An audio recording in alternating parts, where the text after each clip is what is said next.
देखो, सीता माता अत्यंत व्यथित अशोक वृक्ष में के नीचे बैठी, अशोक वृक्ष के नीचे अशोक वाटिका में अत्यंत व्यथा है। व्यथा की निवृत्ति होती है भगवत कथा से। श्री हनुमान जी ने कथा सुनाई। लागी सुने श्रवण मन लाई, आदि होते सब कथा सुनाई। और कथा सुनकर सुनते ही सीता कर दुख भागा। जानकी माता बोली, बड़ी कृपा, जिसने इतनी सुंदर कथा सुनाई वो सामने आ जाए। हनुमान जी तो बड़े विनम्र है, तो बोले, माता बस कथा ही सुंदर है, कथा कहने वाला तो बिल्कुल बंदर है, ये छिपा ही रहे सो अच्छा। जानकी मैया बोली, नहीं बंदर ही सही, पर आ जाए, क्योंकि बंदर भी अगर भगवान का है तो सुंदर है। क्योंकि नाचते तो हर कोई है, पर जो राम जी के नचाए नाचे वे बंदर भी सुंदर हैं। हनुमान जी तो इसीलिए बंदर बने क्योंकि वे राम जी के बंदर हैं, राम जी जैसा नचाए। सही बात यह है। जानकी मैया बोली, बंदर ही सही, पर राम जी के बंदर हो इसलिए सुंदर हो। और यही कारण है कि हनुमान जी का चरित्र जिस कांड में विशेष है वह बंदर कांड नहीं, सुंदर कांड है हनुमान जी। हनुमान जी सामने आए। जानकी माता को कथा सुनाई। राम दूत मैं मातु जानकी, सत्य शपथ करुणा निधान की। कपि के वचन सप्रेम सुनि उपजा मन विश्वास। जाना मन क्रम वचन यह कृपा सिंधु कर दास। हनुमान जी बोले, माता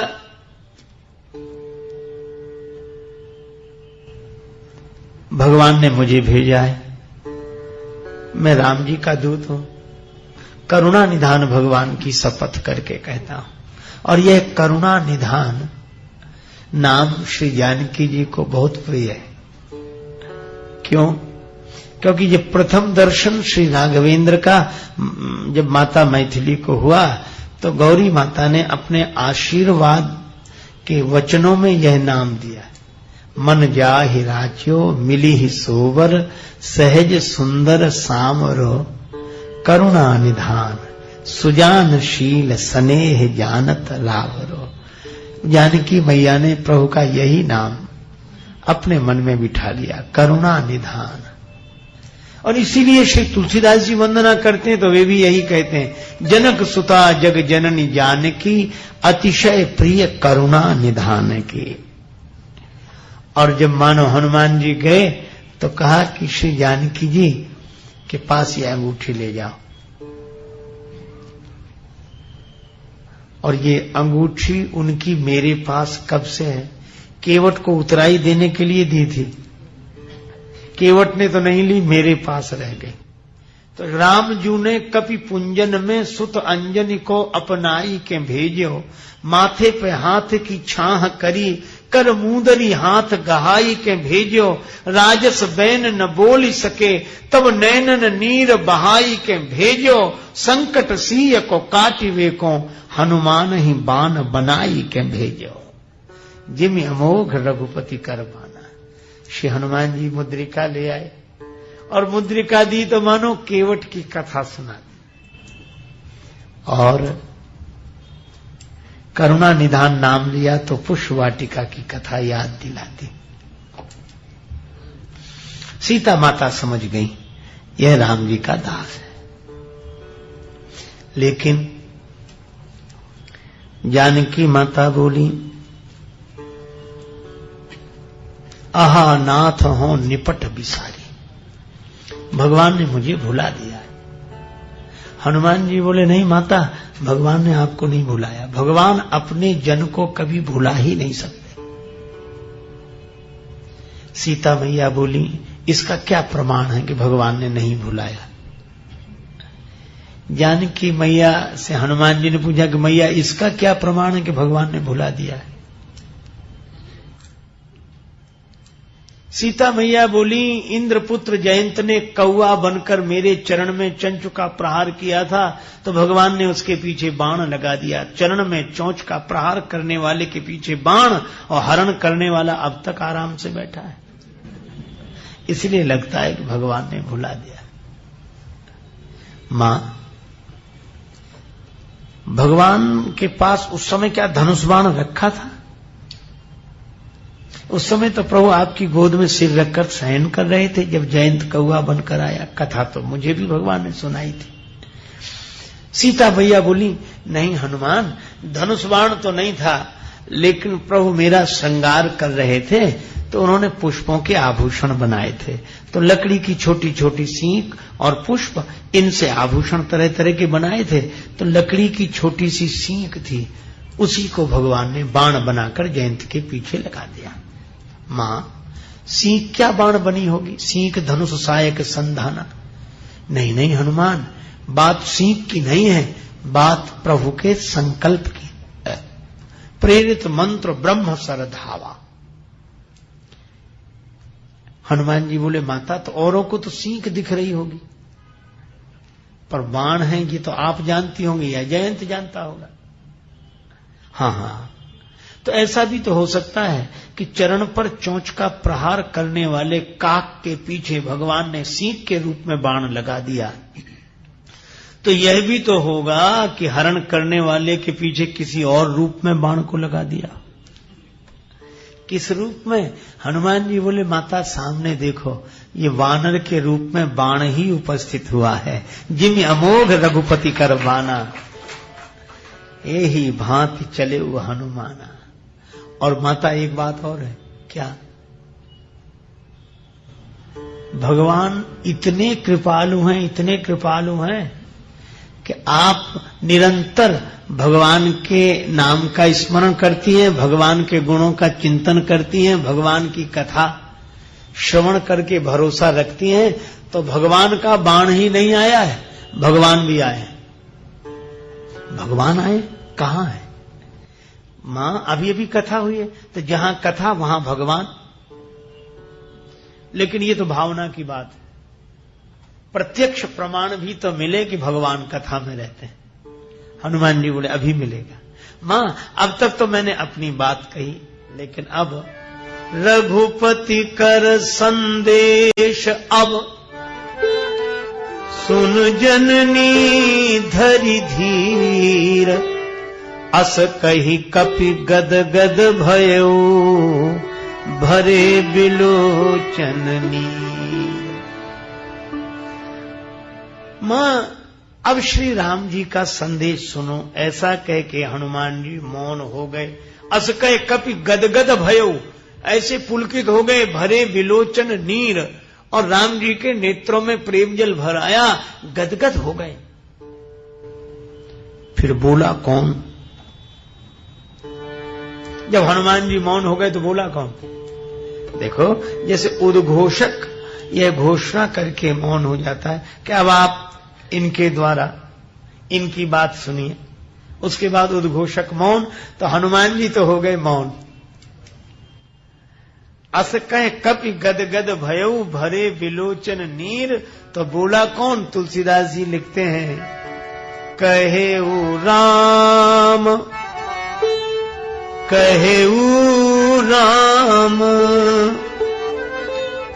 राम कहेऊ राम राम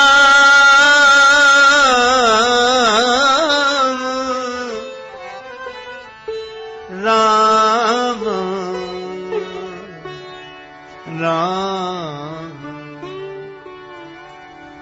कहेऊ राम वियोग तव सीता मोह कह सकल भय अपनी ता कहे राम वियोग, राम राम वियोग, राम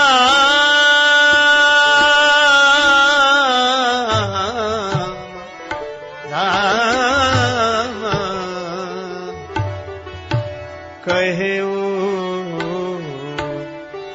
राम वियोग। राम जी बोले, कहे राम। अच्छा, राम जी कहां थे जो बोले? वहीं थे। जास हृदय आगार बसहि राम सर चाप धर। हनुमान जी के हृदय में ही तो राम जी बैठे। और मानो भक्त के पास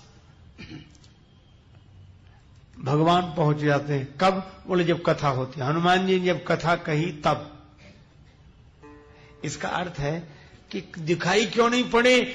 बोले वहां भी नहीं दिखाई पड़े, छिप कर गए थे। और आज भी दिखाई नहीं पड़ रहे पर छिप कर बैठे हैं। भगवान यहां भी हैं, जहां कथा वहां भगवान। कहां छिप गए? बोले संत के हृदय में, हनुमान जी के हृदय में छिपे हुए। कहेउ राम वियोग तव सीता, मोकह सकल भय विपरीता। इसका अर्थ है कि जहां भगवान की कथा होती है वहां भगवान अवश्य रहते हैं। इसीलिए हनुमान जी बोले, आपकी कथा जब तक धरती पर रहेगी हम ये धरती छोड़कर नहीं जाएंगे। अच्छा, धन्य है हनुमान जी, जहां जहां कथा होती है वहां वहां हनुमान जी उपस्थित। और हनुमान जी कथा सुनते कैसे? यत्र यत्र रघुनाथ कीर्तनम तत्र तत्र कृतमस्तकांजलिम वाष्पवारि परिपूर्ण लोचनम मारुतिम नमत राक्षसांतकम। श्री हनुमान जी के नेत्रों से तब तक प्रेम जल बरसता रहता है जब तक भगवान की कथा होती रहती। ऐसा कौन श्री हनुमान जी की तरह? इसका अर्थ है, अब फिर हम लोग विचार करें कि संत का संग, भगवान कहते मेरी भक्ति, कथा में प्रीति मेरी भक्ति। क्यों? अच्छा एक बात बताओ, संत का संग भगवान की भक्ति कैसे? कथा में प्रीति भगवान की भक्ति कैसे?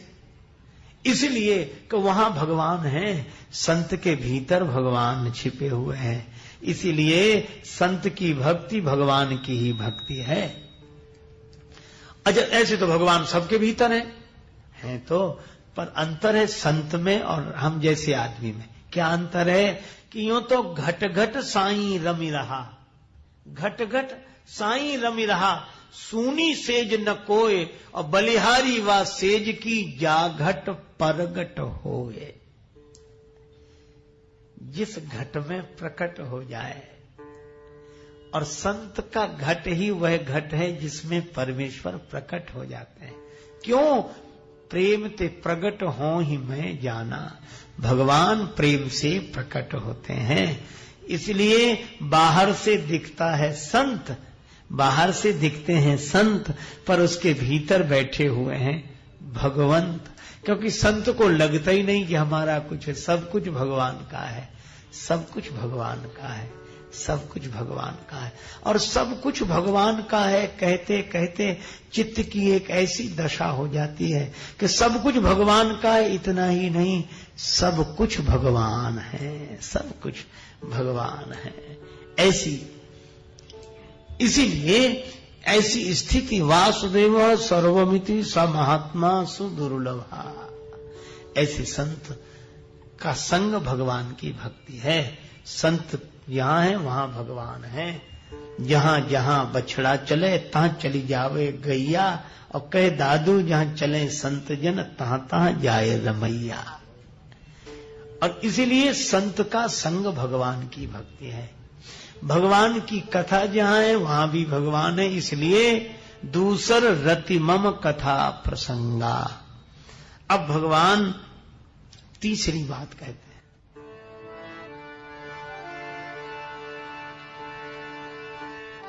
गुरुपद पंकज सेवा तीसरी भगति अमान अमान।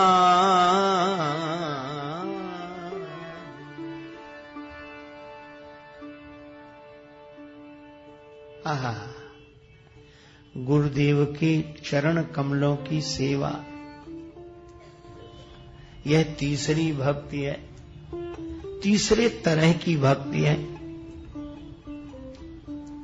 लेकिन नवदा भक्ति की यह विशेषता है कि इसमें हर भक्ति के साथ शर्त लगाई गई। प्रथम भगति संतन कर, साथ ही नहीं संगा, उनमें लगाव हो जाए। दूसरा यानी कि मेरी कथा सुन ली, नहीं, रति मम कथा प्रसंग, रति की शर्त है, प्रीति हो। और इसी तरह तीसरी भक्ति में गुरुदेव की पूजा, चरण कमलों की सेवा करने में शर्त है तीसरी भगति अमान, मान रहित होकर। गुरुदेव की चरण कमल की सेवा मान रहित होकर करें।